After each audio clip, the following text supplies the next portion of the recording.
The last 5 years I've been in part of the family protection unit. I've worked domestic violence, child abuse, sexual assaults. For the last 3 years I've also been part of the Internet Crimes Against Children Task Force in Los Angeles, dealing with exploitation of children and child pornography. So a lot of the cases that I get have to do with kids on the internet and things like that. So we're going to kind of go through some of the things that not only kids but parents can look for or educate their kids about so that they can stay safe while they're online. So we're going to talk about some things that may be uncomfortable for some people. We're not going to get graphic or anything like that in here, especially with the littler kids in here. But I just want everybody to be aware we're going to talk about things that might be bothersome to some people. But my goal is to protect you and your children, so from being victims of any type of crime. If I can prevent one person in this room right now from being a victim, then I've done my job. We're going to get right into it. We're going to talk about social media for a while. Social media, when I was growing up, didn't exist. It was really, the internet wasn't big when I was a kid. For most of the parents in here, the internet really wasn't that big of a deal. There was no Facebook, there was no Instagram, there was no Twitter, none of that kind of stuff. But nowadays, all of our kids now, this is like this is part of their life. Everybody knows all the kids know what Snapchat is, all the kids know what Twitter is, and all the kids use it or have seen friends use it, and those kinds of things. The problem with online stuff is you have people that can just be whoever they want to be. I can create a Facebook profile of whomever it is I want to be that day. I can find free pictures online. I could post pictures to pretend that I'm somebody that I'm not, whether it be an adult or a child, and I can just start sending friend requests like crazy to whomever it is that I'm looking for to victimize. A lot of adults will do that if they're seeking out kids. They'll create a fake profile, say they're going to be a 15-year-old boy, and really they're a 45-year-old adult, and they'll just go to they'll find one kid, friend request, get that one, and then they'll find all their friends, send friend requests, and pretty soon their friends list is 300-400 strong. And so everybody thinks they're this 15-year-old kid that also goes to their school or goes to a neighboring school, and everybody talks to this guy. And as they go through, this guy is just going to try to find, out of those 400 or 500 people, which one of them can I victimize? And most of the kids are unaware that they're talking to somebody that's not another 15-year-old kid. But not only just are you worried about people seeking out your kids, it's what people post online. You get a lot of people who post things that I would never want my kids to see, that even I as an adult don't want to see. But these kids will see it. Somebody will bring it to school and say, hey, look at this. Look what somebody sent on Snapchat. Look what somebody sent on Instagram. And now your kids are exposed to things that you as a parent may not want your kids to see or ever be exposed to. And then they get curious about those things and they start seeking that stuff out, and then it just snowballs and becomes a huge problem for your kids. I personally have 0 social media accounts. I don't have any because I don't need them. My wife has some, but that's her business, not mine. So for me, my job would be so much easier if Snapchat never existed. Snapchat has really become, it's the go-to for most kids for communicating with their friends, because you can send pictures, videos, messages instantaneously like that. You can post stuff on your story that stays up for 10, 12, 24 hours at a time so other people can watch it whenever they want. And those kinds of things. You just send regular text messages back and forth. Problem is how people use it to victimize other people. Somebody sends an inappropriate photograph to someone else, and pretty soon the whole school has it, because it moves that fast. It's before they've even shut down their phone, it's already being spread out all over school campus. And unfortunately, I have a lot of cases where that happens. And we're talking about kids from ages 10 to 17, where they're doing stuff like that. So it's not just, older adults that are trying to victimize kids. You have other kids victimizing other kids. Same goes for Instagram. Instagram is a little less controversial, I guess. I have less cases with Instagram, much more with Snapchat. Twitter, Facebook Messenger, and there's thousands and thousands of apps that you can download on your phone where you can chat with other people, send images to other people. So as parents, if your kids have access to a phone, an iPad, or something of that nature, best thing for you to do is be aware of everything that's on their device. And if you don't know what it is, then maybe you just delete it off there and save everybody the heartache. So, dating apps. I'm not going to ask anybody in this room if anybody's ever used a dating app. But dating apps are just as plentiful as any other type of app you can find online. Problem with dating apps, I mean, you've seen them in the news. There's been news articles about people being victimized by using, going on Tinder, meeting somebody, and then, they end up getting beat up, sexually assaulted, and what have you. The issue with all these apps is basically you can be, again, whomever it is you want to be on these apps. You can post a picture of who it is, you or not you, and you can just talk yourself up that you like long walks on the beach and candlelight dinners and all that kind of stuff, but really all you want to do is victimize whomever it is that's going to swipe the right direction for you. I know this isn't necessarily for kids, but if you're a parent and your kid has one of these on their phone, you should probably be concerned.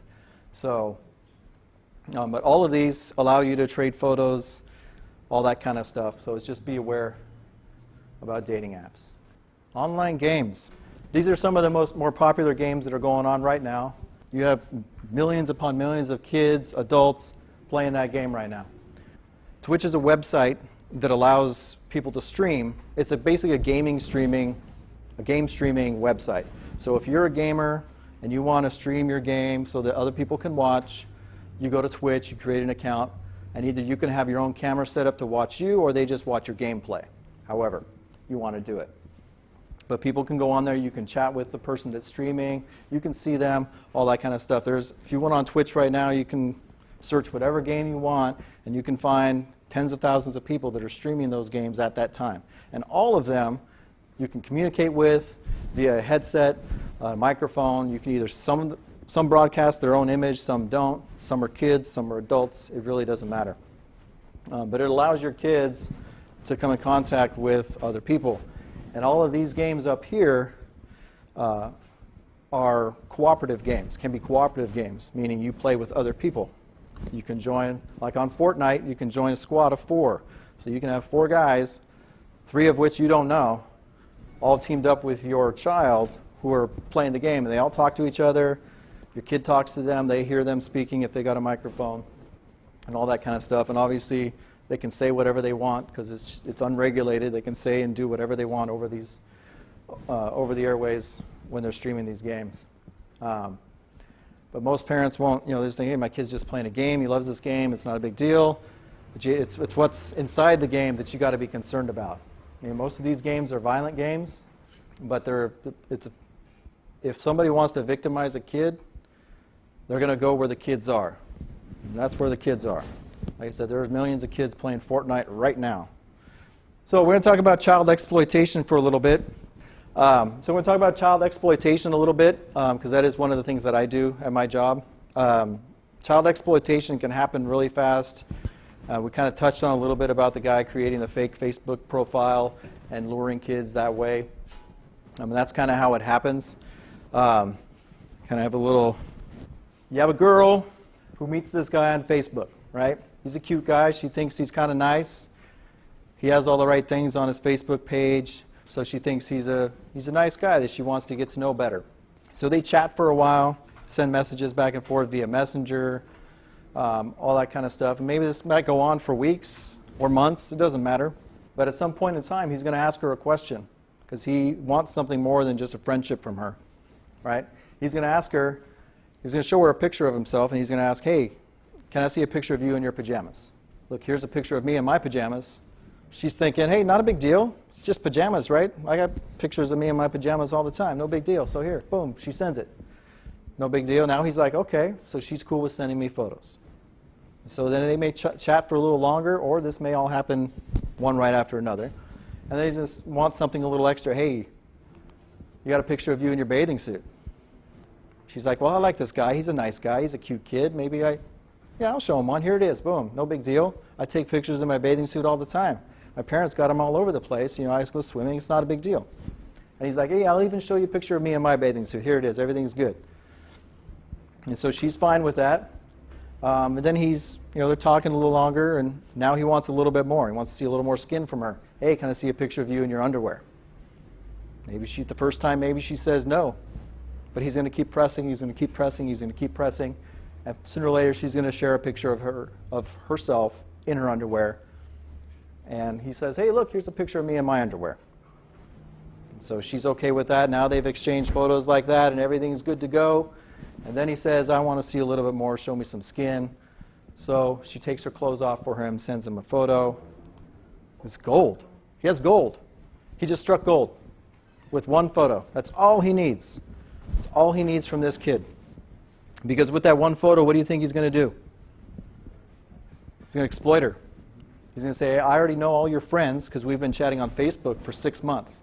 I know all your friends. I know all your friends' Instagram. I know all your friends' Twitter accounts. I know all your friends' Snapchat account. I know your family's Facebook, Twitter, Snapchat, all that stuff. They know all those things. If you don't give me more, I have this photo that I'm going to send to everyone. She's going to panic and give more, and that's what she will do. It's very, very rare that the girl is just going to say, no, I'm done. It's okay if you send that to everybody. I don't care if 400 people see me without clothes on. Nobody wants to have 400 people see him without clothes on. It's bad enough that now she realizes that she just got hooked in, and now she's got to deal with that. So now he has her on the hook. Is she going to tell anyone? No. Because she's embarrassed, because she's ashamed, because now people are going to know her dirty laundry. So that's what we deal with when we get these cases, is they've gone on for a long period of time. And the kids are real reluctant to come and say everything that has taken place. They'll tell us a little tiny bit because they're really ashamed of what happened, and they're embarrassed that people are going to have to see and know everything that they did. But unfortunately, it's happened. But unfortunately, this kid, who is under the age of 18, did take a photograph of themselves in the nude, which is against the law. So we're going to talk a little bit about self-generated child pornography, because that is a big problem in today's society with Snapchat, Instagram, Facebook, and all those things. It's so easy for a kid to take their camera, their iPad, or what have you, and take a quick photo of themselves before they go to bed, when they get out of the shower, whenever their parents aren't looking, and boom, they can put it on wherever they want. They can send it wherever they want. Definition of child pornography is up there. It's basically just images that depict a minor either engaged in sexual activity or showing their genitalia, that kind of stuff. Then the big question is, can a minor who takes a nude image of themselves ever get in trouble for doing it? Is it a crime? It must be. It is a crime. So it is a crime. So I'll put it this way. So if a kid under the age of 18 takes a picture of themselves nude, showing their genitalia, whether it be breasts, buttocks, vagina, penis, whatever it is, and then they send it to somebody, they have committed 3 felonies. Usually if you're an adult and you get those 3 felonies, you become a sex registrant for the rest of your life. We don't necessarily go after kids for doing this kind of stuff, but it is something to think about, especially if it's like prolific and they're doing it all the time. Then that might be something we would take a look at. But these kids have committed those types of crimes. They don't realize what they're doing, because all of us, when we were all kids, us parents in here, when we were all kids, our brains don't work quite properly either. So nothing's changed with children. The brains still don't work. I got 4 kids, and I always ask myself, or ask them, like, why did you do that? Because it makes no sense why they did it to me, but to them it made perfect sense. The 3 felonies that they've committed, they've possessed child pornography, they've distributed child pornography, and they've produced child pornography. Because they took a picture, sent it to somebody, and they also have it. So those are the 3 felonies that they've done. And technically, if you send it to 10 people, that's 10 counts of distribution. That could be more than just 3 counts. So, they talk about, it's me, I can do whatever I want. It's my body. If I want to show people my body, I should be able to. It doesn't matter that I'm 14 or 15 or what have you. It's still a crime. Like I said before, kids don't think long term. Their brains aren't wired quite right yet, so they don't realize how much damage they can do to themselves when they're 25, 30 years old, and all of a sudden this picture pops back up again. You see it in the news all the time. I think there was one, the director for Guardians of the Galaxy just got fired for the movies because of tweets he made like 10 years ago. So that stuff comes back to haunt you. So you never know. Kid takes the picture, they're more susceptible to being victims of the crime because now if somebody else has it, they're going to use it to exploit them.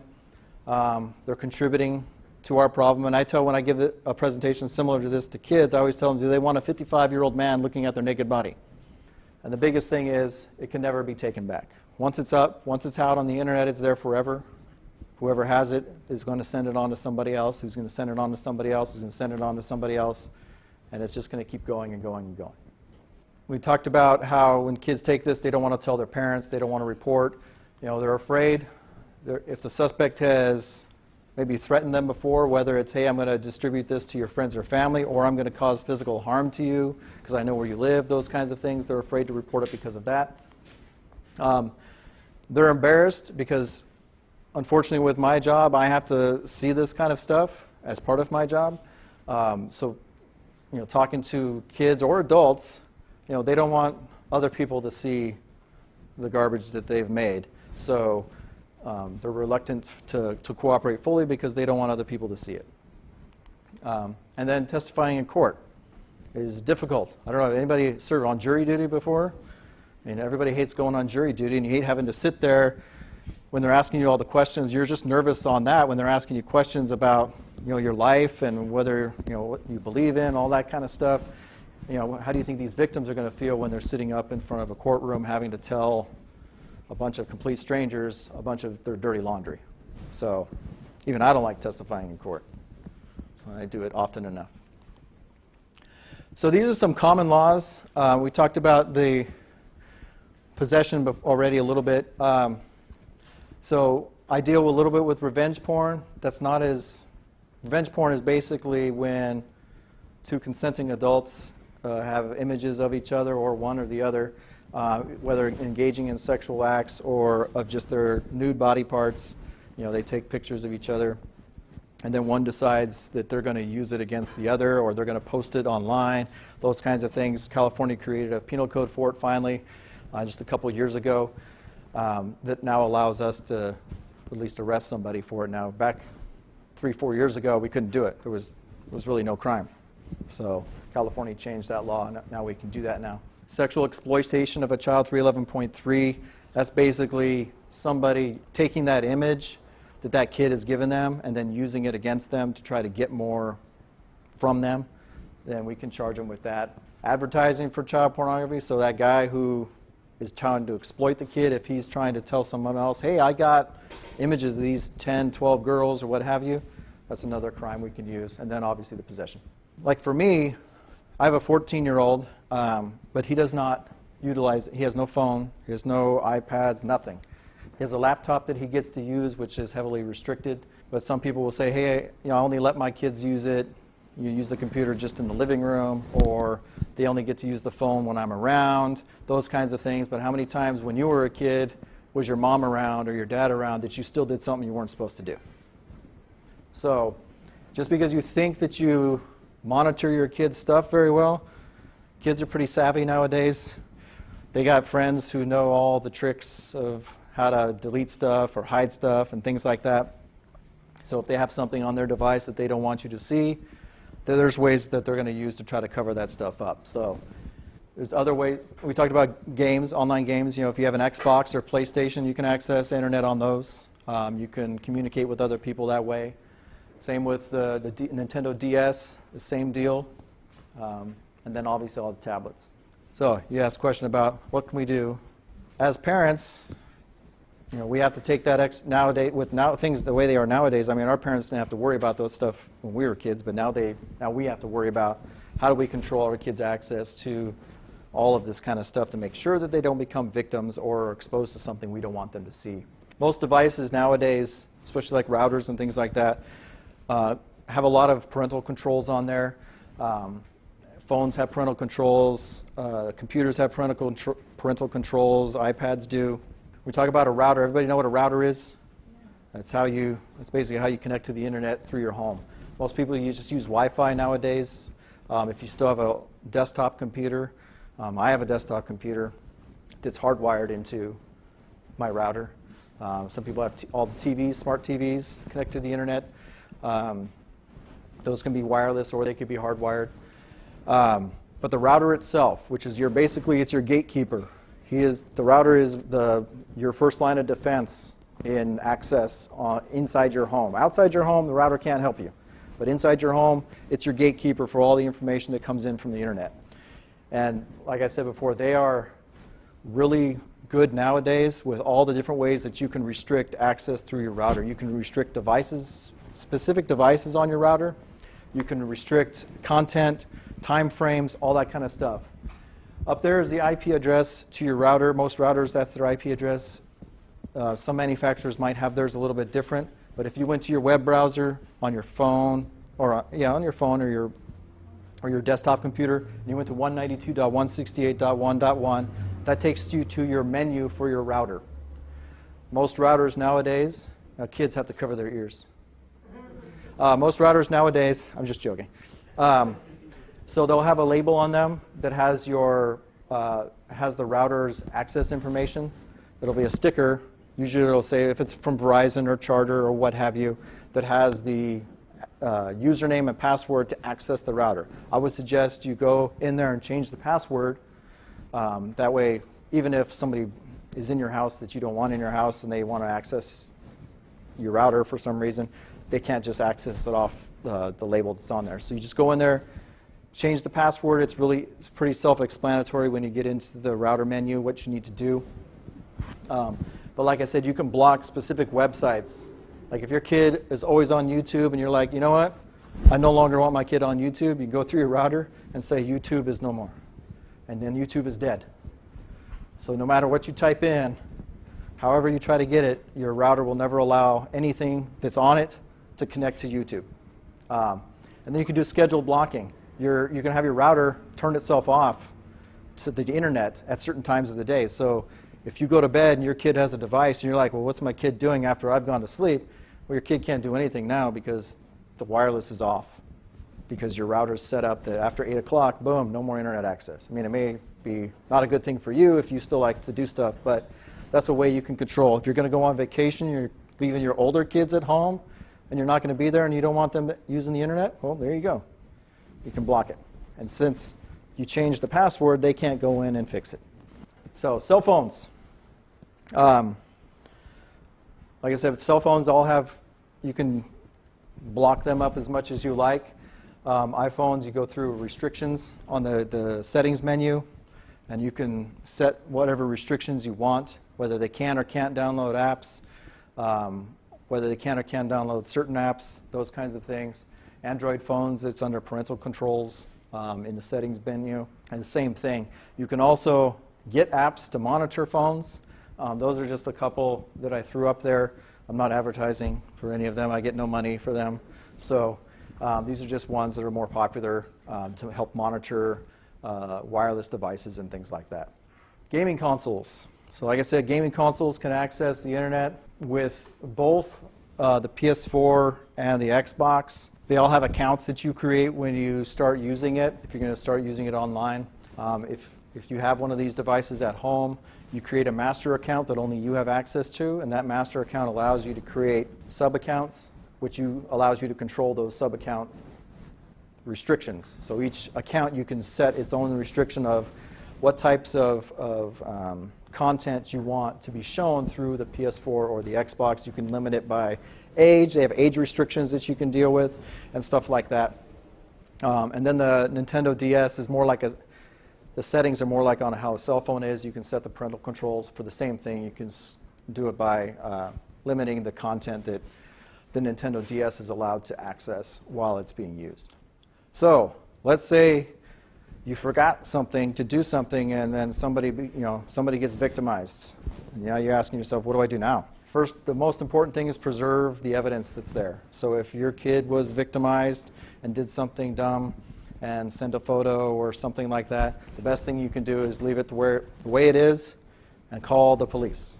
because then we come, and that's the evidence. That's what I need to be able to figure out who this other person is on the other end that your kid's communicating with.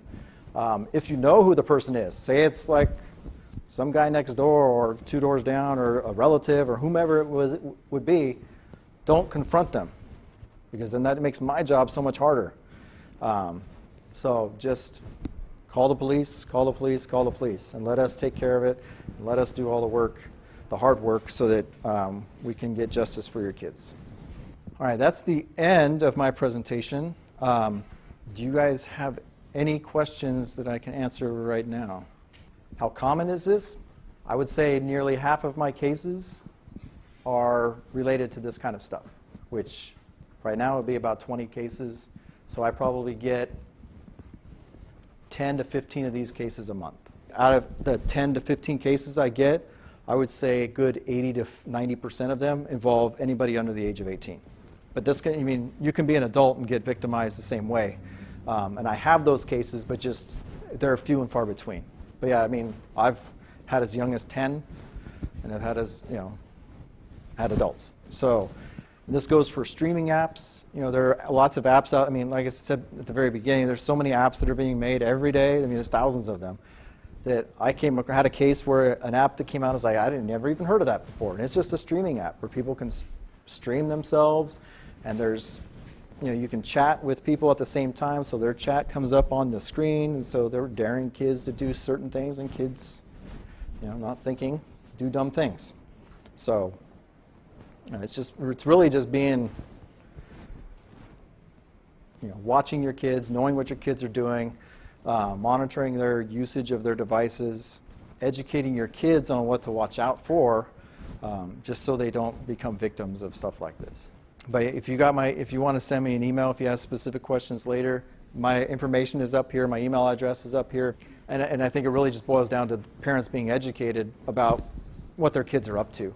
You know, I can only talk to however many people I come in contact with. I would like to get the information out to more people, and hopefully with this series that we're doing and then the video, that it does reach more people, so that more parents are educated with their kids. I have cases with kids that are 10, 11, 12, 13, 14.